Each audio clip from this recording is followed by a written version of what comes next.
Messing around in my sketchbook used to be the pinnacle of what it meant to make art. For the longest time, that was kind of the primary source of art making for me. It was being in my sketchbook. And recently, I barely touch my sketchbook. I have piles and piles and piles of sketchbooks that go unfinished. And I really wanted to get back into a sketchbooking habit. I really wanted to mess around in my sketchbook, play around, have fun, and I was really struggling with an entry point on how to do so. You might have seen that a lot more on my channel I've been doing a lot of sketchbook work, and that has been in an attempt to basically try to restart or re-trigger using my sketchbook a lot more often. I really want to push for a sketchbook habit again, make it feel as natural as it once did in my life. My sketchbook currently, as it stands, it's like a bunch of random small faces or like scribbles and mostly writing as I try to figure stuff out, maybe a couple thumbnails. And I really wanted to use my sketchbook as a place to work things out for bigger illustrations, which tends not to happen because I tend to do all of that working out digitally versus in my sketchbook. And so I was watching a video by Jake Parker. It's a very recent video. And in that video, he was talking about the ways he uses a sketchbook. And one of the things that he mentions is using your sketchbook as essentially your Pinterest board, which really struck me. So if you're anything like me, you use Pinterest quite a bit as like a visual, like a reference book. It's a vision board, essentially. I mean, that is what Pinterest is.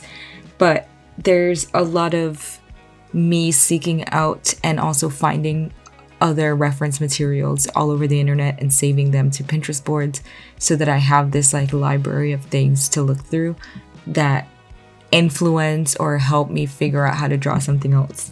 And in Jake Parker's video, he talks about how your sketchbook is kind of a style filter for these references and how important that is for when you make your final piece, which I think is very true. So I wanted today to kind of put that theory to test with today's sketchbook spread. So today I'm working on kind of set pieces for a comic that I'm working on. It is a small comic. It's kind of like a short story. It's about 5 pages of a comic, and it's based on a comic that I did for a class assignment ages ago. And in that class assignment, I really liked the story, but I really wanted to expand on it a little bit more. I had to make it a certain amount of panels for class, and now it's bigger and more unwieldy, as things tend to do when you get the time and space to work on them. So it's about 5 pages, and the setting is kind of like this Italian Mediterranean vibe. And so I really wanted to figure out the look of the backgrounds, because working on backgrounds is hard, okay? Making up people's faces easy. Working on backgrounds for me, not as much. So I do have a Pinterest board where I've saved a ton of these like backgrounds for reference for when I'm trying to draw those backgrounds in the comic. So today I kind of wanted to take those references and then try to draw them myself and practice basically putting that style filter on those pieces, on those pictures. That's what I meant to say. Putting a style filter on those pictures. Part of the philosophy here with like using your sketchbook in this way is that you basically you draw a variety of these references in your sketchbook. So when you're flipping through for reference or your final piece, you're actually just flipping through your sketchbook versus going to the Pinterest board and looking at the picture. You use your own reference or your own drawings as the reference, which reminds me of like kind of how the old masters used to paint. That's kind of what they had to do. There was no internet, there was no Pinterest for them to say, hey, let me just like find a bunch of pictures and draw from that as reference. They would actually have to go out and draw for like a million times the subject matter that they're working on, that they're either going to sculpt or they're going to oil paint or whichever. And I really do love seeing, like, I love seeing this sketch work, I guess you would say, for all these like final masterpieces. I don't know why I'm struggling to say that word. You get the point though. Like if you look up Leyendecker, you will find a bunch of the studies of like hands and like arm placements and all this stuff that he did before he made it to his final piece. And you know, if you've been here for a minute, you know I love reference. I will always speak about how reference is important, and I like this idea of working out my reference intensely in my sketchbook. The sketchbook is also a really great place to like figure out character work, character design stuff, which to be honest with you, this is kind of how I've used my sketchbook historically. My entire life is to like just draw people. So this part of it feels a little bit more natural to me, to draw faces and use reference of people's faces to like learn to draw that. And maybe that's why this new looking at it for backgrounds, set pieces, stuff like that, that feels so mind-blowing, because I've never done that before. And perhaps that is why I'm more comfortable now with drawing faces than I am with drawing backgrounds. So there you have it, you know, the proof is in the pudding, so to speak. But yeah, I think this is a good way to work out and become accustomed to drawing certain things over time.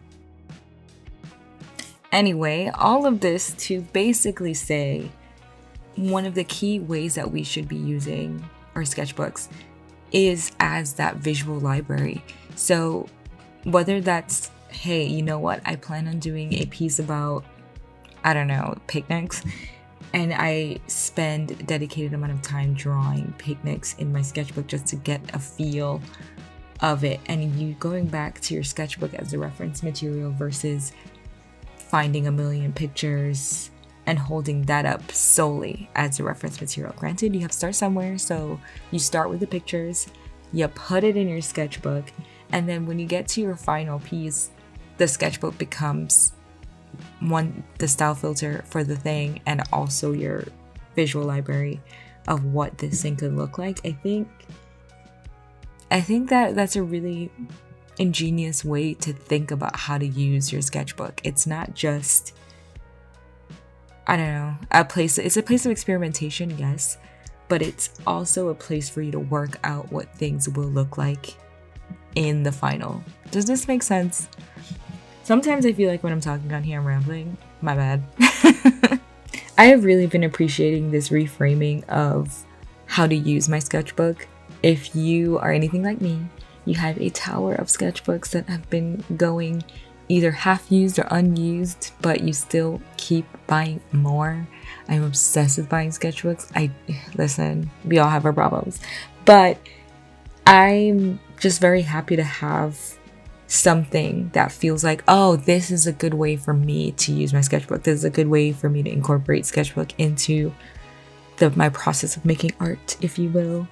So yeah, if you, like me, also have a tower of sketchbooks that you're struggling to figure out what to do with at this juncture in time, well, look no further, my friend.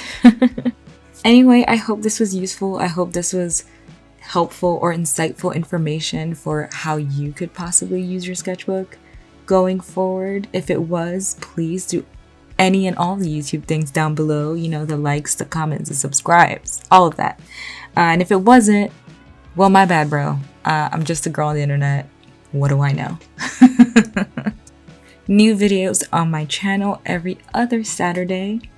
And until then, I'll catch you on the internet sometime. Goodbye.